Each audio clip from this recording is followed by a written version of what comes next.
Eu tinha 14 anos quando comecei a trabalhar na rádio.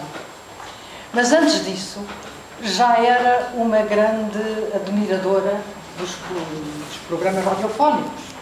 E o que mais me entusiasmava não era propriamente a música, porque isso já tinha, porque eu sou muito antiga e sou do tempo da velha grafonola, em que se dava corda para se ouvir o disco.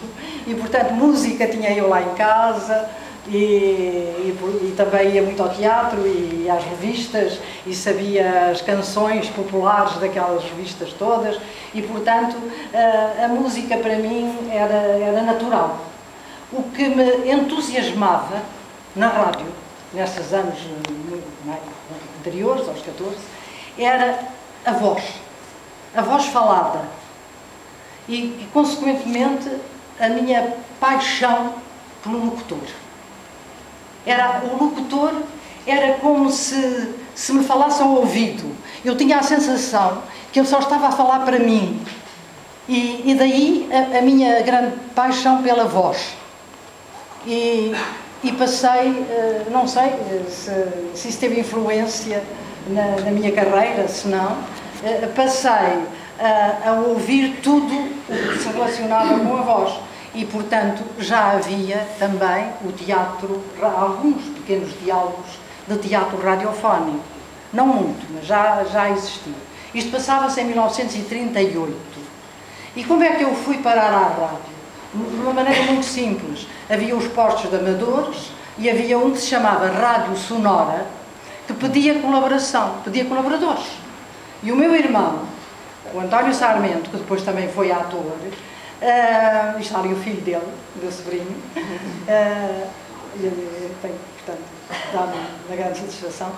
E o António lembrou-se de fazer um programa em que ele cantava, porque ele tinha uma voz muito bonita, era tenor e tinha aulas de canto e depois deixou o canto e foi uma pena.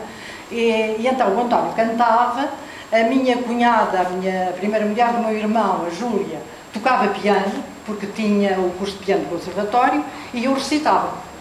E então, assim começámos nós, e o nosso programa era um programa, porque ele cantava ópera, era um programa menos de variedades, menos habitual do que os outros que já existiam.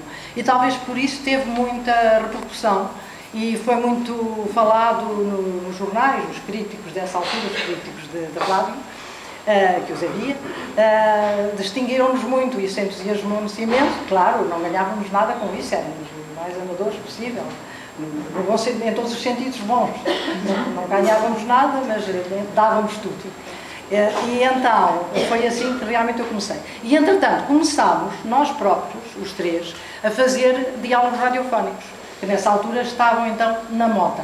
E lembro que começámos por fazer diálogos do Júlio Dantas, que todas as semanas publicava numa revista, não me recordo já qual, numa revista literária, uns diálogos que eram muito depois representados na rádio, não só por nós, como em outras estações emissoras, que havia os postos, o Rádio Luz, o Rádio Graça, o Rádio Peninsular, o Rádio Fónico de Portugal, enfim, uma série de postos que começaram também a dar teatro radiofónico.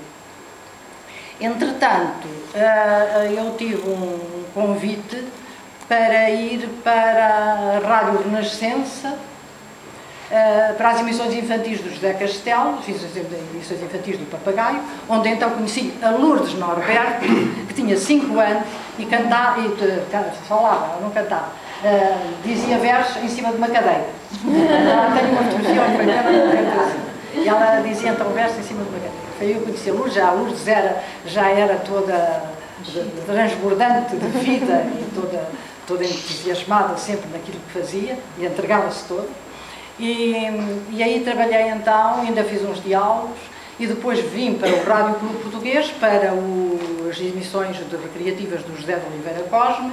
Foi um grande homem da rádio, porque ele fazia tudo. Escrevia música, fazia as letras para as músicas e, além disso, fazia todas as semanas, o programa era semanal, um diálogo radiofónico, uma peçazinha de teatro, um diálogo, onde eu então conheci o Artur Agostinho, que era, porque então eu era a única figura feminina e eu tinha vários maridos, esses é que foram os meus primeiros maridos. Tinha vários maridos que eram os locutores da estação, que era o Lança Moreira, era o Artur Agostinho, Pedro Botinho também. Não, no Rádio Clube ainda não era o Pedro. O Pedro foi na emissora nacional. Bem, mas esses locutores, já havia esses locutores ótimos, que eu admirava. Quando eu admirava o locutor, já havia o João da Câmara na emissora, já havia o Peça, mas depois o Peça foi para Londres. O Raul Feio. E o Raul Feio, então a propósito, tu falaste há pouco em poesia, e eu agora vou falar da poesia porque eu fiz na emissora nacional, para onde transitei então, depois do Rádio Clube Português, fiz ainda uns programas do Carlos Queiroz, que era o Tempo de Poesia, que não era ainda o do Miguel, e fiz uns programas do Carlos Queiroz em que dizia poesia. E então, o leitor oficial, digamos assim, era o Raul Feio. E quando era preciso uma voz de mulher, quando as poesias ficavam melhores ditas por uma mulher, era eu. E entretanto, nessa altura, ingressei em pleno no teatro da emissora nacional, que era dirigido pelo Carlos Queiroz e pela Virgínia Vitorino, que usava um pseudónimo, que ela era, a Virgínia Vitorino foi também uma poetisa, foi também uma escritora e foi, na minha opinião e na de algumas outras pessoas da época, a melhor atriz de radioteatro até hoje, para mim, que nós tivemos. Era fantástica. Usava o pseudónimo de Maria João Leval, porque não queria que se soubesse que era a Virgínia Vitorino. E aí fiz imenso teatro, imensas peças, com o Queiro, também nessa altura já era locutor da emissora nacional, e pronto, e várias outras coisas. Eu não quero estar a falar demais, mas tomei aqui uns apontamentos para ver a sequência, para não ser...